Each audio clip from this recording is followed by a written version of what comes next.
ഖുർആനിലെ സ്ത്രീ എന്ന വിഷയവുമായി ബന്ധപ്പെട്ട് നിങ്ങളുടെ എല്ലാവരെയും അനുമതിയോടെ ഞാൻ എന്റെ വിഷയത്തിലോട്ട് കടക്കുകയാണ്. അള്ളാഹു നാം ഏവരെയും സ്വീകരിക്കുമാറാകട്ടെ.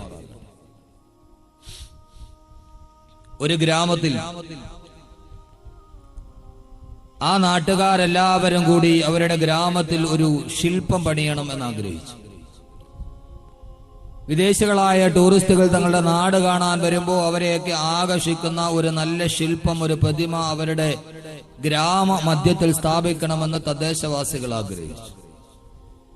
അവരുടെ ആഗ്രഹപ്രകാരം ആ നാട്ടിലെ പ്രശസ്തനായ ഒരു ശില്പിയെ ശില്പം പണിയാൻ ഏൽപ്പിക്കുകയും പണി പൂർത്തിയായ ശേഷം അദ്ദേഹം അവരെ വിവരമറിയിച്ചത് പ്രകാരം ആ ശില്പം അവരുടെ നാട്ടിൽ സ്ഥാപിക്കുന്നതിന്റെ ഔപചാരികമായ ഉദ്ഘാടന കർമ്മം നിർവഹിക്കാൻ തീരുമാനിച്ച് അതിന്റെ വിശിഷ്ടാതിഥിയെയും ക്ഷണിച്ച് ആ ശില്പം ഉദ്ഘാടനം ചെയ്യുന്ന ദിവസമെത്തി. സാധാരണയായി നമുക്കറിയാം, ഒരു ശില്പം അനാച്ഛാദനം ചെയ്യുമ്പോൾ കറുത്ത തുണി കൊണ്ടത് മൂടിയിട്ടിരിക്കും. അതിന്റെ മൂടി മാറ്റി പൊതുജനങ്ങൾക്ക് കാണാൻ കൊടുക്കുന്നതോടുകൂടെയാണ് അതിന്റെ ഉദ്ഘാടന കർമ്മം നിർവഹിക്കപ്പെടുന്നത്. നാടും നാട്ടാരും എല്ലാവരും ഒരുമിച്ച് കൂടി ശില്പം ഉദ്ഘാടനം ചെയ്യാൻ വിശിഷ്ടാതിഥിയും എത്തി. എല്ലാവരുടെയും സാന്നിധ്യത്തിൽ ആ മൂടിയിട്ടിരിക്കുന്ന ശില്പം മൂടിയിട്ട തുണി മാറ്റിയപ്പോൾ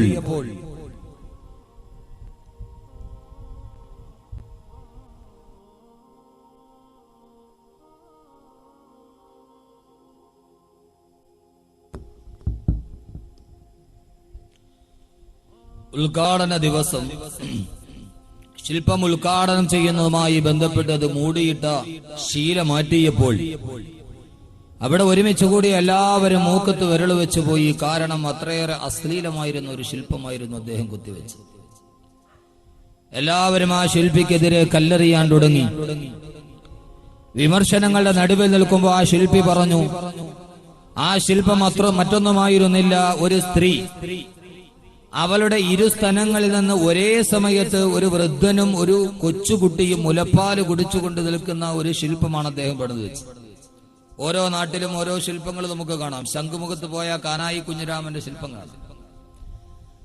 അതേപോലെ ഒരു സ്ത്രീയുടെ ഇരുസ്തനങ്ങളിൽ നിന്ന്, അവളുടെ ഇരുമാറിടങ്ങളിൽ നിന്ന് ഒരു വൃദ്ധനും ഒരു കൊച്ചുകുട്ടിയും ഒരേ സമയത്ത് മുലപ്പാല് കുടിച്ചുകൊണ്ട് നിന്ന ശില്പം പണിത ശില്പിക്ക് നേരെ ആളുകൾ വിമർശനത്തിന്റെ കൂരമ്പുകൾ അയച്ചപ്പോ സ്ത്രീയെ അപമാനിച്ചു എന്ന വാദഗതിയുമായി ആളുകൾ മുമ്പോട്ട് വന്നപ്പോ ഇപ്പൊ നിയമസഭയിൽ ഏറ്റവും വലിയ പ്രശ്നം ഉണ്ടായിരിക്കുകയാണ്. ഒരു ഭരണപക്ഷ MLA സ്ത്രീത്വത്തെ അപമാനിക്കുന്ന എന്തോ പ്രസ്താവന നടത്തിയെന്ന് ഫ്ലാഷ് ന്യൂസിൽ എഴുതി കാണിക്കുന്നുണ്ട്. ഇങ്ങോട്ട് വന്നപ്പോ എന്താന്ന് ഞാൻ ശ്രദ്ധിച്ചില്ല. അപ്പോ സ്ത്രീത്വത്തെ അപമാനിച്ചു എന്ന വിഷയവുമായി ബന്ധപ്പെട്ട ആളുകൾ രംഗത്തു വന്നു. ആ സമയത്ത് അദ്ദേഹം പറഞ്ഞു, പത്ര ഈ ശില്പത്തിലൂടെ ഞാൻ സ്ത്രീത്വത്തെ അപമാനിക്കുകയല്ല, സ്ത്രീ എന്ന് പറഞ്ഞാൽ ആരാണ് എന്ന് ലോകത്തോട് പറയാനാണ് ഞാൻ ഈ ശില്പത്തിലൂടെ ആഗ്രഹിച്ചത്. അദ്ദേഹം പറഞ്ഞു, ഇരുമാറിടങ്ങളിൽ നിന്ന് ഒരു സ്ത്രീയുടെ ഇരുസ്ഥലങ്ങളിൽ നിന്ന് ഒരേ സമയത്ത് ഒരു വൃദ്ധനും ഒരു കൊച്ചു കുഞ്ഞും മുലപ്പാല് കുടിച്ചാൽ അതിന്റെ അർത്ഥം സ്ത്രീ എന്ന് പറഞ്ഞാൽ ഒരേ സമയത്ത് തളർന്നുപോയ തലമുറയെയും വരാനിരിക്കുന്ന വളരുന്ന തലമുറയെയും ഒരേപോലെ ജീവിതത്തിലേക്ക് കൊണ്ടുവരാൻ കഴിയുന്ന ലോകത്തിലെ ഏറ്റവും അപൂർവമായ ഒരു ജന്മമാണ് സ്ത്രീ. വളരുന്ന തലമുറയെയും തളർന്നുപോയ തലമുറയെയും, അതാണ് വൃദ്ധനും കൊച്ചുകുട്ടിയും സൂചിപ്പിക്കുക.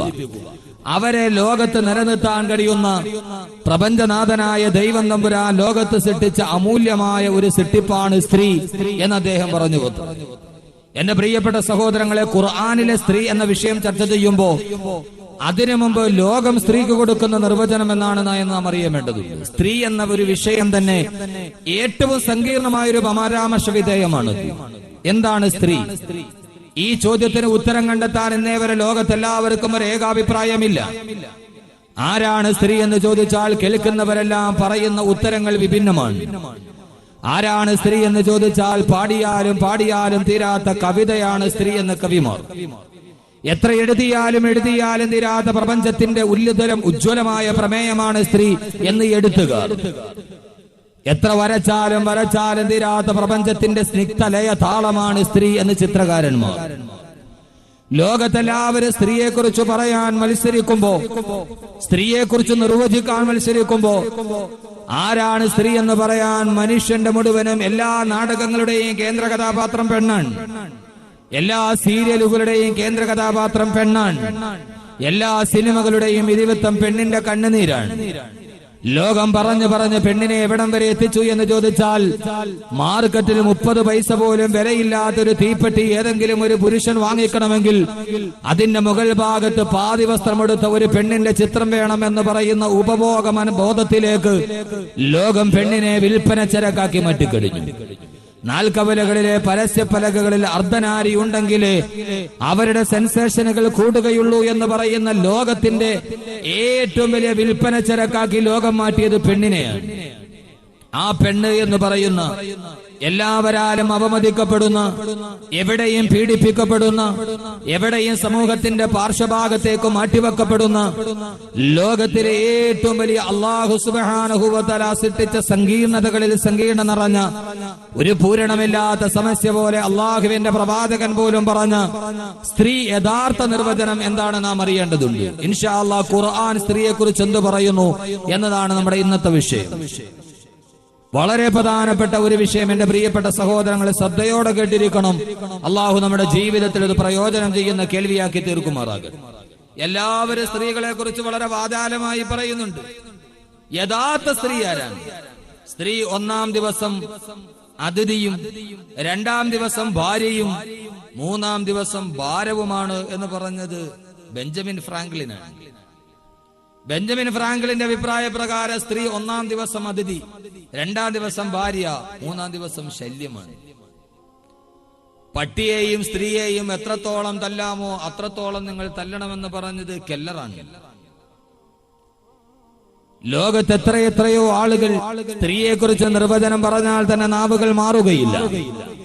ലോകത്തെല്ലാവരും സ്ത്രീയെ കുറിച്ച് വളരെ വിശാലമായി തന്നെ പറഞ്ഞിട്ടുണ്ട്. എത്ര നാരീസ്തു പൂജ്യന്തേ രമന്തേ തത്ര ദേവത. സ്ത്രീ എവിടെ ആദരിക്കപ്പെടുന്നുവോ അവിടെ ദേവന്മാര് പ്രസാദിക്കുമെന്നാണ് ഹൈന്ദവതയുടെ പുരാണം. എത്ര നാരീസ്തു പൂജ്യന്തേ രമന്തേ തത്ര ദേവത. സ്ത്രീ എവിടെ ആദരിക്കപ്പെടുന്നുവോ അവിടെ ദേവന്മാരുടെ പ്രസാദ സ്ഥാനമാണെന്നാണ് ആർഷഭാരതത്തിന്റെ ദർശനം ലോകത്തോട് പറഞ്ഞത്. മാതൃദേവോ ഭവ, മാതാവിനെ ദേവിയെ പോലെ കണക്കാക്കണമെന്ന് പറഞ്ഞ, മാതാവിനെ ദേവിയെ പോലെ കണക്കാക്കണമെന്ന് പറഞ്ഞ ലോകത്ത് ധാരാളം സ്ത്രീകളെ പുരാണങ്ങൾ പറഞ്ഞ് മനസ്സിലാക്കി തരുന്നുണ്ട്. ധാരാളം പുരാണങ്ങളെ, ധാരാളം സ്ത്രീ കഥാപാത്രങ്ങളെ നമുക്ക് കാണാം. സ്വന്തം ഭർത്താവായ ധൃതരാഷ്ട്രരുടെ കാഴ്ച നഷ്ടപ്പെട്ടപ്പോ എന്റെ ഭർത്താവ് കാണാത്തതൊന്നും എനിക്ക് കാണണ്ട എന്ന് പറഞ്ഞ് കറുത്ത തുണി കൊണ്ട് കണ്ണു മൂടിക്കെട്ടിയ ഗാന്ധാരിയെ ഇതിഹാസമാണ് ലോകത്ത് പരിചയപ്പെടുത്തി കൊടുത്തത്. ഭർത്താവ് ചാരിത്രശുദ്ധിയിൽ ഭയന്നപ്പോ ഭൂമി പിളർന്നിക്ക് താഴേക്ക് ഭൂമിയുടെ ഉള്ളിലോട്ട് കടന്നുപോയ സീതാദേവി രാമായണത്തിന്റെ കഥാപാത്രമാണ്.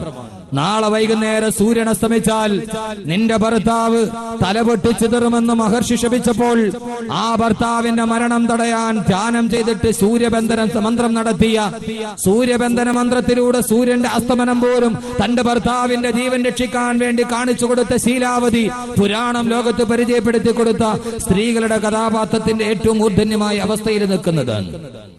പാർവതി, ഹൈന്ദവരുടെ പ്രമാണപ്രകാരം പരമശിവന്റെ വലതുഭാഗത്ത് പാർവതി ഇരുന്നാലേ പരമശിവന് നിഗ്രഹത്തിന് ശക്തി ഉണ്ടാകൂ എന്നതാണ് ഹൈന്ദവതയുടെ സന്ദേശം.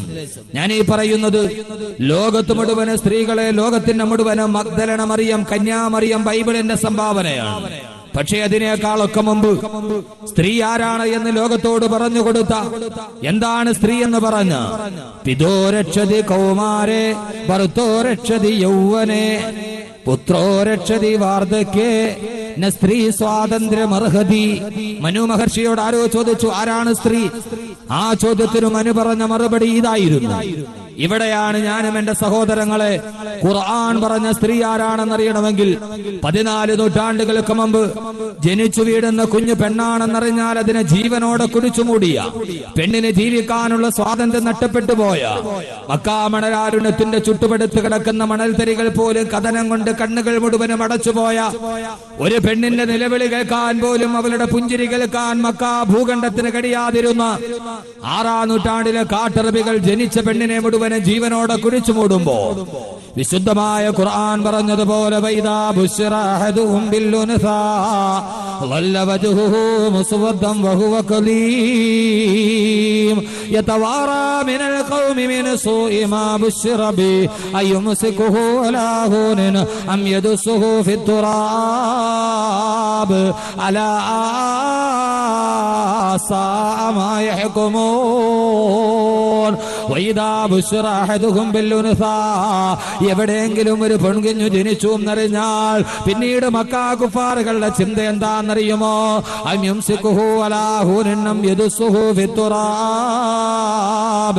അപമാനം ഭയന്നിട്ട് അപമാനം പേറി ഈ പെണ്ണിനെ വളർത്തണോ, അതല്ല ജീവനോടെ അവളെ മണൽ തിട്ടയിൽ കുഴിച്ചിടണമോ എന്ന് ആലോചിച്ചുകൊണ്ട് മക്കാ ഖുറൈശികൾ നടക്കുമ്പോ